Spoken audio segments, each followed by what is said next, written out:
To say no? No, there's some men that train teams, lads, they like to use cones, yeah? There's some men that like to come out, they like to see the field without any cones. You know, I always have liked to have cones. Another thing I always believe when you come to train a team, you should have always a stopwatch with you. Great man for losing the whistle, but you should always have a whistle as well. I had one while ago. Like, just give me your one, and the time I want one. I don't know where it's gone, like. But if, like, you know, I've always just, like, the whistle, lads, like, the whistle, to have a whistle is not an embarrassment. It also isn't because you're showing off. But when you blow a whistle, it's exactly what happens in a match when you're a referee. So if you've got guys down there and you want their attention, you can't be, hey, come up here, come on, or you can't be like, you know, I've always said, you whistle, in we come, right? Come on, in. It's not an embarrassment to have a whistle blowed. It also gives you authority in your coaching more than your voice. The whistle gives you the authority when you're a coach. Now, what I say about the cones here is this. I've gone to so many training sessions over the year where there's cones, different colours. And what happens is, fellas run out, they put their cones out in the field like so, we'd say, and then he's here talking to the lads, right? And right, lads, there's a square there, get on the square, right? And the lads are all looking because there's another square like that there, there's another square over there, another one over there. Does anyone see anything wrong with the square? Or in my eyes, what's wrong with the square? The same colour. Huh? The same colour cones. Yeah, you should aim to try and have the same colour cones, because especially when you're training, say 7, 8, 9, 10s, 11, 12s, 13s, 14s, it's very easy when you have your cone set up like, we'll say like that. And we'll just say we're doing a running mechanic now, right? And I'm the child and I'm here and I'm 12. You can say, okay kids, run to orange. Okay, run to orange. Run back to green. Run to red, please. Run to red. They run back into green. Now, I suppose this is, you know, I find this like for underage in particular, because all you're doing there is there's a very clear direction after being given to the player what to do. You know, nothing worse like that if you had just the cones all over the place. So the next set of cones alongside.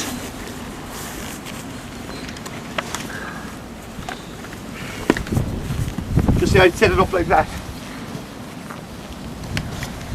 And what you'd have is if a player here and a player here, and what happens is run to orange, right? Guy here, he's in here, and he's looking out, and he's a young fella 12. Where's the orange, coach? You're telling me about the orange should be there as well, get me? I think if you try and structure your training, take a little bit of time to have your plan in place, so when you arrive, you kind of know what you're going to do. But I always believe like that it's important, if you're using cones, to have them set up in such a way that the players know what they want to do. Is that okay? Happy enough with that, yeah? Right. Okay. We've got a couple of players here now, lads. Will you join us for a few minutes here, lads? Yeah? We'll just say running mechanics. Just step back a small bit there. Well, come here, lads. Just come out here to me. Hang on here, Dean. Hang on here.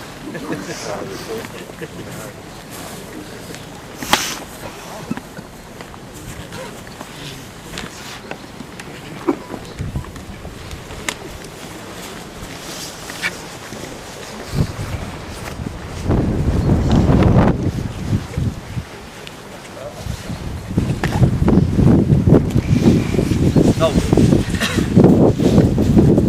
Just a small thing here, right? Work on the inside, yellow, right? We're not yellow outside, right? That's your so they run away out, okay? Come back into me again, okay? Now run away back out again into the yellow, yeah?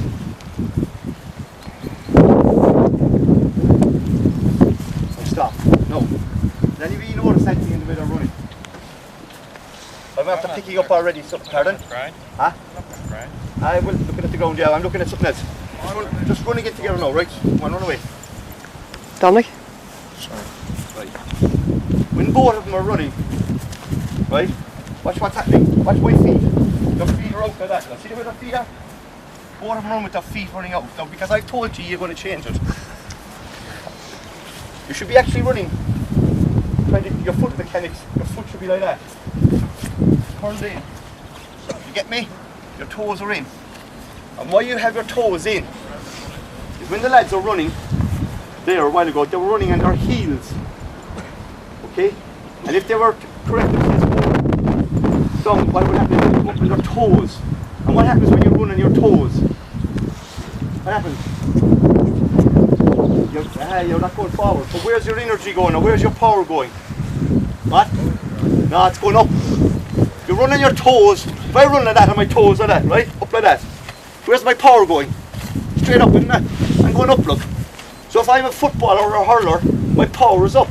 So when I go into contact and I'm on my toes, just come towards me, go on, and knock me, go on. You knock me back, right? Okay? But if you can get the athlete to come onto this part of the foot, ball of foot contact, what happens is their power goes forward. And like, if that's a hurling ball there, that's a ball there, right? Okay? If you have them running correctly, their drive is very low. They're coming at it low, or in football. But if you're on your toes and you're dancing and you're up tall, what will happen is you'll be like that, you'll be up too high and you won't be going for the ball. Your direction is always on a downward movement. Power with leg drive and arm drive. An awful lot of young fellas forget ball is there. I want them to go faster. They forget, they run like that. There's no explosiveness over 5 yards. Total body movement, upper body working, arm working, every bit of you working hard. Powerful, because I become to the conclusion, when a lot of people are doing their training drills, the drills are too far apart. And what I mean by that, it would be easy for me to set the green cones there and put the yellow cones way over there, yeah? And what will happen is after 5 or 6 runs, these players will drop down in their level of development, fitness development, level of running developments. And there's no benefit to them, because instead of their level of performance getting stronger, their level of performance is actually getting weaker. Now jog out again for me this time, guys. Just jog out. Now turn your toes in this time. Better. Now go back again together, yeah? Now at least they're holding the hurley the right way. Go on again, lads. Toes in, toes in, toes in, toes in. Good stuff. Okay, easy out to go again. Yeah? Remember, toes in, that's it. Back out again together, yeah? Okay, now stop there now, right?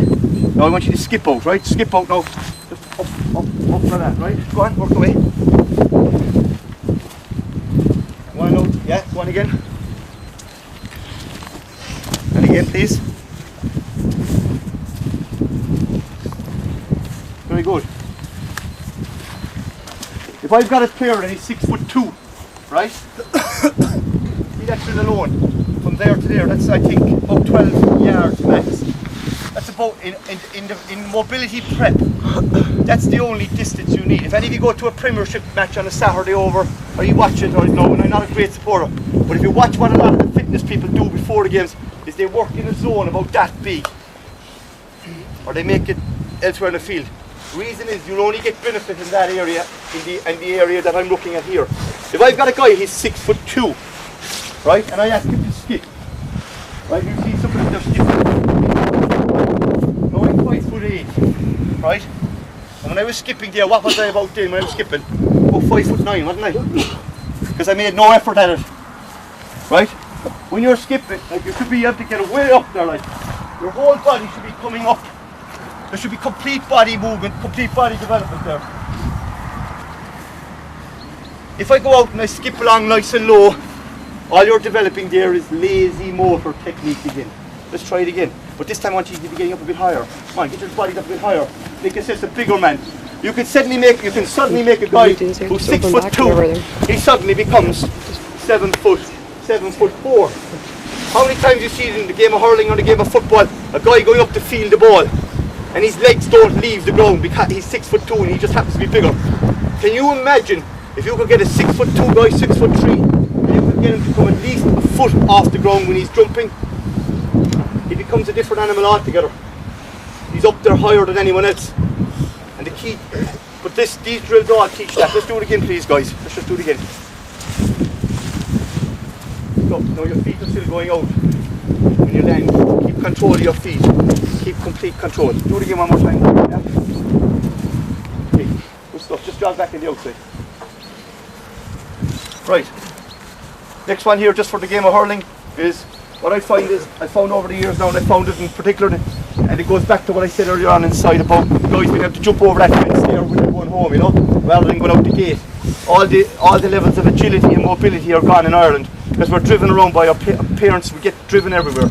But like, it's amazing that an awful lot of fellas can't do that. They cannot just do that. They cannot readjust their legs like that. I don't even have to stop. I can just change my mechanics. See?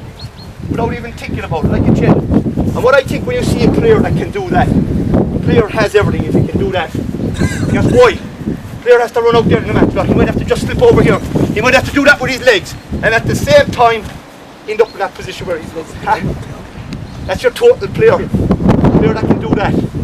Player that's in a game that can make all those foot movements, can turn without ever losing his strength and his place in the game. Now I want the 2B to do that for me. Come on, get your legs working. And come back now without kicking. No, you're losing over there, Green. You're tight. Come on. Yeah. Now introduce a rotation on your hips while you're doing it. Come on, get your hips moving more, yeah? Come on, get your hips moving more, come on. Come on, get those arms working a bit more. Because if I insist on doing the upper body moving, like you could have a laugh there now, it's a bit of a dance. Yeah, it's a bit of a dance, right? But what you're getting, unknown to the player, you get development up here, development there, development here. In here is one of the biggest weaknesses in Irish sport right down today. From here down, the core, straight to the core, centre of gravity, good all round player. Now I want you to just butt kick out there, right? Heel to toe.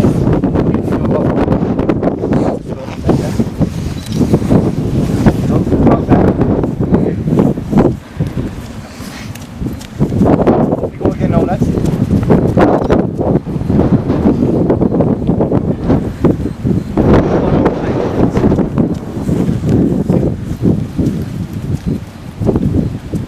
Right, back up to the top.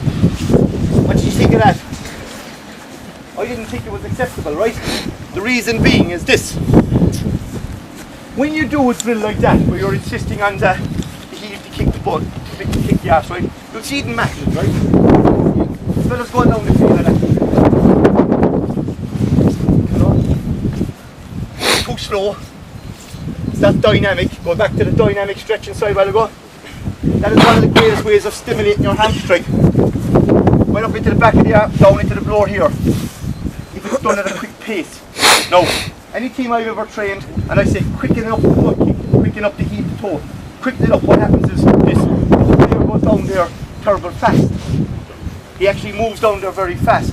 But the number of repetitions of the turnover on the legs lessens. So you did 10 the last time. Heel up to kick your butt 10 times. And if I asked you to go down there faster, I reckon you'd go down and you'd only do 5 heel to toes, okay? Do you get me? So what you're looking for is you're looking for the athlete to slow down. So what I want you to do now this time is work down with me this time, okay? You can't go past me, you work at my speed, which means that you got to really work your legs up to kick them. Off you go, start working. Now come on, faster. Faster on the legs, not faster on the field. Go on, faster up the turnover. Come on, faster. Come on, get the heel up, get the heel up, get the heels up. Come on, get him up, get him up, get him up. Come on, you're getting lazy. Come on, come on, come on, come on, come on, come on, come on. Walk back. Now if any of you were there now were alongside the two athletes, are you breathing very heavy?